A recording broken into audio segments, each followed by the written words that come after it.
finally over. Tottenham have won a major trophy. They defeated Manchester United 1-0 in the Europa League final in Bilbao. It was Brennan Johnson with a scrappy goal in the 42nd minute that gave them the win.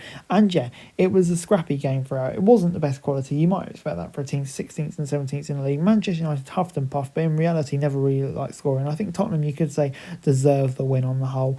But yeah, an incredible game for Tottenham.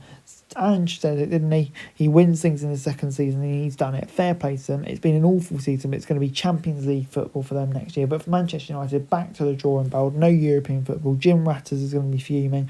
And yeah, it's going to be some kind of debrief there to salvage the rest of their season.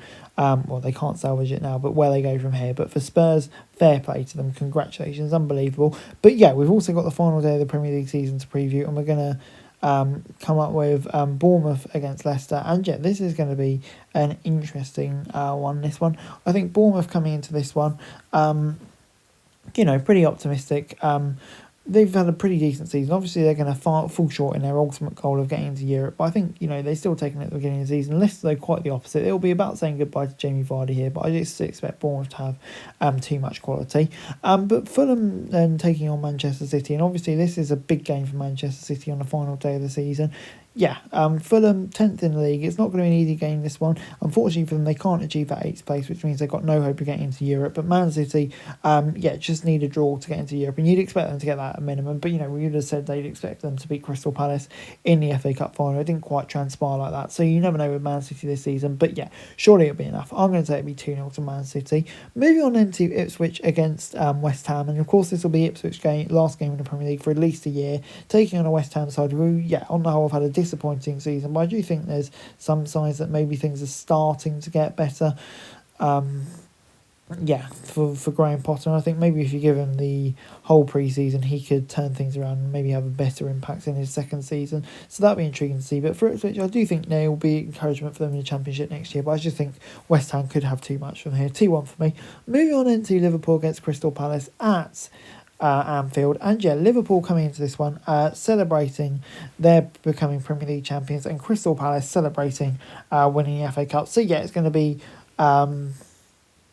party time all round at Anfield, I suspect. Maybe also saying goodbye to Trent Alexander-Arnold. It'll be interesting to see what that's like. But yeah, Liverpool, I think, will have the quality to win here. I'm going to say it will be 3-1 to the Pool. Moving on into Manchester United against Aston Villa. And yeah, the big question will be, how on earth do Manchester United bounce back from that game against Tottenham? Yeah, their season's over. It's been an absolute disaster. No Europe for them next season, but they're not the main focus in this game. It's Aston Villa who come into this one outside of the Champions League places on goal difference. They're going to need Chelsea, Newcastle, Man City to drop points realistically, but Manchester United side, who you imagine will be down out on their feet, just begging for the season to end. You'd expect Villa to come away with a win here and give themselves a chance.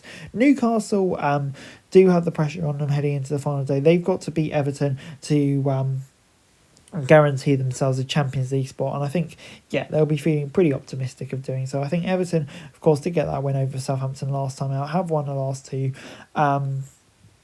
games ending the season well, but I just think it's a game of such critical mass for Newcastle. I think in the end I think they'll do it. I'm going to say it'll be 2-0 to Newcastle. Moving on into Forest against Chelsea, and this is a massive game. If Forest win and they've given themselves a chance at the Champions League, they'll need a team above them to slip up, be that Villa or Newcastle. But if Chelsea do it, then they've guaranteed them spots for Champions League, and a draw that would definitely leave it open for Villa to snatch that final place. And the fact that you've got both of these teams going for it, I don't know whether to expect a nervy affair or both teams going for it. I expect both teams need to win, so I think both teams will go for it. So it's going to be very interesting, but I feel like both teams could be very disappointed here and it could be a draw.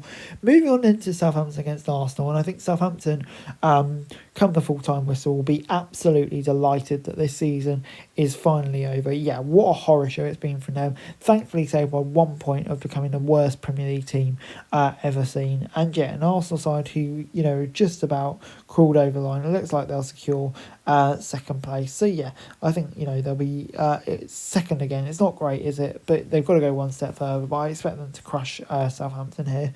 Moving on into Tottenham against Brighton at White Hart Lane. And of course, this will be a bit of a party for Tottenham, you'd have thought.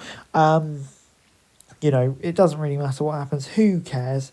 Who cares for them? But for Brighton, it is a big game for them because they're still battling for that final European place, potential final European place, depending on what happens with Chelsea. So yeah, I'm going to say Brighton in 8th. I think they'll be definitely targeting the win here. Spurs maybe jump, but I think Spurs may have the momentum. I'm going to say 2-2. Moving on then to Wolves against Brentford, and if that result is correct, then that would make this game irrelevant for Brentford. But Brentford, yeah, 3 points behind Brighton. They need a result here to give themselves an outside chance of getting into that European place, depending on what's happening with Chelsea. And what a remarkable achievement it'd be. But it won't be easy against the Wolves side, who've improved so much under Pereira, although they have lost the last 3. And Brentford need a win here. But I think, you know, Wolves will want to end the season on a high. I'm going to say it'll be a draw. Anyway, guys, that's it for this video. Thanks very much for watching. Remember to like, share, subscribe. Follow us on our socials. Link in the description below for daily football news, meme and content. Subscribe to our other channels on screen right now. That'd be greatly appreciated. Thanks very much for watching.